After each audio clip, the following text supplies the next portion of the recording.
ज्या बीजेपीने शिंदे सेनेने नेहमी वारंवार सन्माननीय उद्धवजी ठाकरे साहेबांच्यावर आरोप करण्यात आले की यांना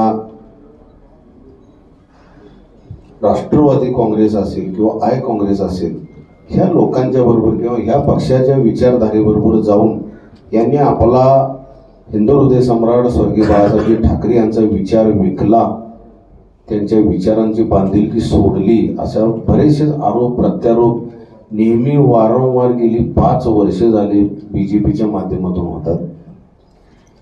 पण सत्तेसाठी बीजेपी कोणत्या स्टेपला जाऊ शकते ह्या 2 दिवसामध्ये अखंड महाराष्ट्र पाहतो. MIM बरोबर युती आणि एका ठिकाणी काँग्रेस बरोबर युती सत्तेसाठी.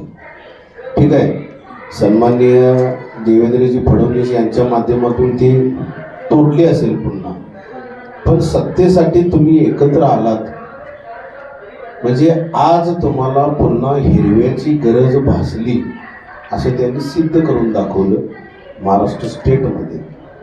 आणि ही वस्तुस्थिती नाकारता येत नाही.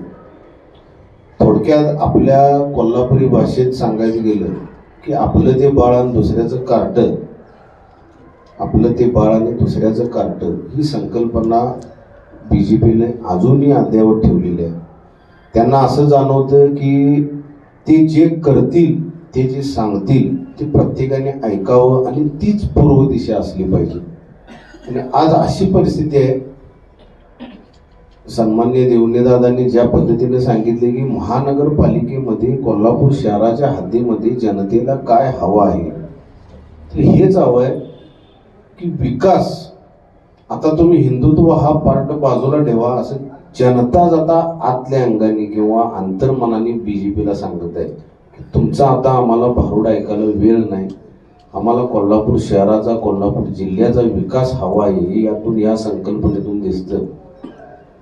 जो जाहीरनामा शिवसेनेच्या माध्यमातून प्रसिद्धीस झाला, अतिशय चांगले टिपिकल मुद्दे जेणेकरून जनतेला भावतील, जनतेच्या मनामध्ये ज्या संकल्पना आहेत, जनतेच्या मनामध्ये जे प्रश्न आहेत तेच प्रश्न, तोच वचननामा, तोच जाहीरनामा आम्ही शिवसेनेतर्फे आज प्रसिद्ध करत आहोत.